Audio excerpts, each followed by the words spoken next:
Salut à tous, c'est Fred Lamy, je suis formateur indépendant et formateur dans une école d'architecture d'intérieur. Et là, je vais vous montrer une petite astuce justement pour des cas d'architecture d'intérieur.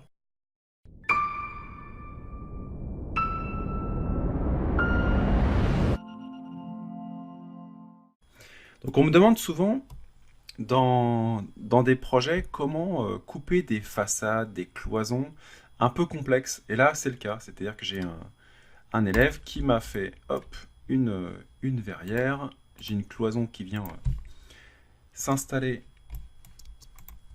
dans la verrière, mais qui, elle, monte jusqu'à une poutre qui, elle-même, soutient un toit vitré, et j'aimerais bien découper, en fait, ma fenêtre comme je veux.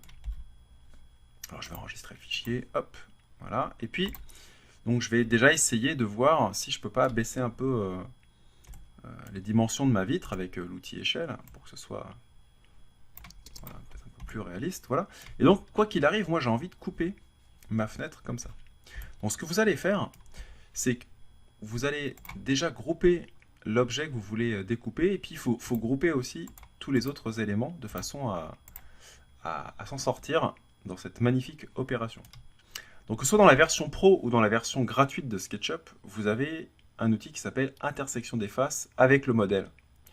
Et ça, on va le faire ici, c'est-à-dire que vous allez dans le menu fenêtre, vous allez dans info sur le modèle, et là vous allez dans composants, cocher la case ici, masquer. Voilà, ça c'est important pour vous y retrouver.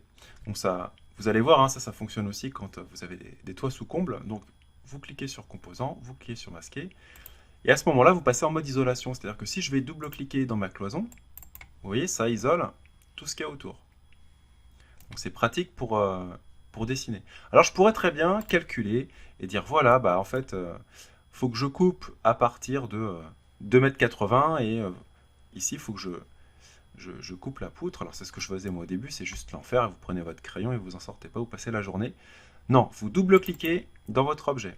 Ensuite, si votre objet il est encore bien, en sous-groupe, vous double-cliquez dans le groupe en question. Là, je vais sélectionner toute ma fenêtre. Et regardez bien sous vos yeux ébahis, je clique droit. Et là, je vais faire intersection des faces avec le modèle. Et là, que va-t-il se passer? Eh bien, SketchUp, il vous fait une démarcation automatiquement. Donc il va découper votre fenêtre. Enfin, il vous prédécoupe avec des lignes votre fenêtre. À vous, après, avec la flèche de sélection, de sélectionner tout ce qui doit disparaître. Vous voyez, ça se fait assez bien. Sélection de droite à gauche. Là, j'ai mon IPN qui reste. Je zoome un petit peu. Et là, si vous calculez le temps, bah, j'ai mis allez, 12 secondes pour faire ça. Je reprends mon crayon. Si j'ai envie de refermer des surfaces qui mériteraient d'être refermées. Donc là, on va venir passer par-dessus des lignes ici. Voilà. Je clique. Hop. On vient tout refermer.